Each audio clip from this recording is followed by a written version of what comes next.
Assalamu alaikum wa rahmatullahi wa barakatuhu. Welcome to our channel Cure for Mulhid, atheism का इलाज।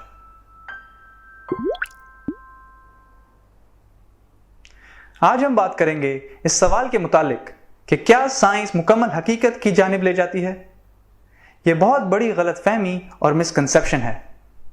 Academic level पे scientists और philosophers जानते हैं कि साइंस एब्सोल्यूट ट्रुथ तक नहीं पहुंचाती। साइंस हमें सिर्फ अप्रोक्सीमेशंस यानी कि इल्मी अंदाजे फराहम करती है। अगर अंदाजा दुरुस्त हो जाए तो वाह वाह हो जाती है, और अगर गलत हो जाए तो दोबारा कोशिश की जाती है, क्योंकि फिलॉसफी ऑफ साइंस में ऐसे इश्यूज और प्रॉब्लम्स हैं जिनसे पूरे पैराडाइम शिफ्ट हो जाते हैं और अंदाजा पूरा के पूरे मुकम्मल तौर पे तब्दील हो जाते हैं। लिहाजा साइंस यू टर्न्स लेती रहती है। दरअसल साइंटिफिक मेथड के जरिए सवाल पूछा जाता है, बैकग्राउंड की तहकीक की जाती है, इल्मी अंदाजा लगाया जाता है, ऑब्जर्वेशन की जाती है, थ्योरी को टेस्ट किया जाता है और रिपीटेडली टेस्ट किया जाता है और फिर नतीजा अखज़ किया जाता है।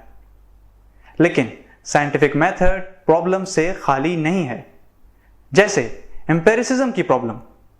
एम्पेरिसिज्म में सेंसेस को इस्तेमाल करके ऑब्जर्वेशन को जमा किया जाता है। अगर मशीन के जरिए ऑब्जर्व करते हुए किसी टेक्निकल प्रॉब्लम की वजह से गलत इंफॉर्मेशन ऑब्जर्वेशन में आ जाए या किसी ह्यूमन एरर की वजह से इंसान गलत रीडिंग दर्ज कर ले तो नतीजा गलत आ जाता है। इंडक्शन की प्रॉब्लम। इंडक्शन ऐसा साइंटिफिक मेथड है जिसमें किसी स्पेसिफिक या लिमिटेड डेटा या सैंपल को लेके जनरल कंक्लूजन या नतीजा निकाला जाता है।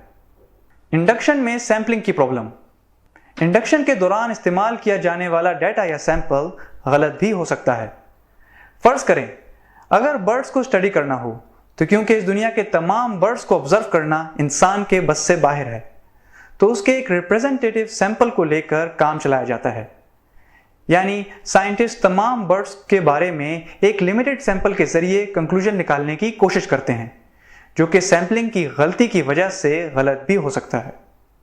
फॉर एग्जाम्पल, अगर सैंपल में 10,000 बर्ड्स हैं और उस सैंपल में तमाम बर्ड्स ब्लैक हैं, तो साइंटिस्ट उससे ये जनरल कंक्लूजन निकाल सकते हैं कि तमाम बर्ड्स ब्लैक होती हैं।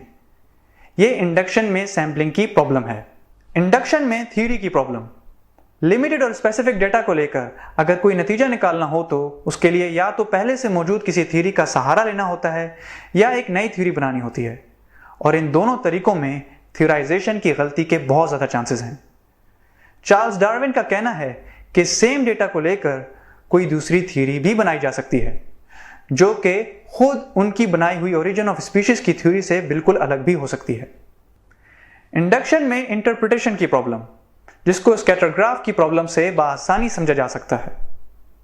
एक ही किस्म के डेटा को लेकर डिफरेंट तरह से इंटरप्रेट किया जा सकता है और सभी में गलती के चांसेस बहुत ज़्यादा होते हैं, और उसमें यह बताना बहुत मुश्किल होता है कि हकीकत के करीब कौन सी बात है।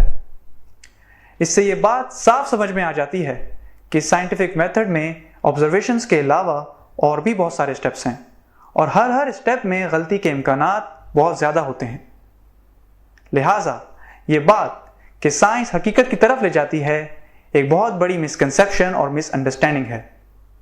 साइंस अंदाजों, थ्योरीज, ऑब्जर्वेशंस और एक्सपेरिमेंट्स पर चलती है, जिससे अखज़ किए गए नताइज गलत भी साबित हो जाते हैं, और साइंस वक्तन फ़वक्तन यू टर्न्स भी लेती रहती है। वमा अलैना इल्लल बलागुल मुबीन व आखिरु दावाना अनिल हम्दुलिल्लाहि रब्बिल आलमीन।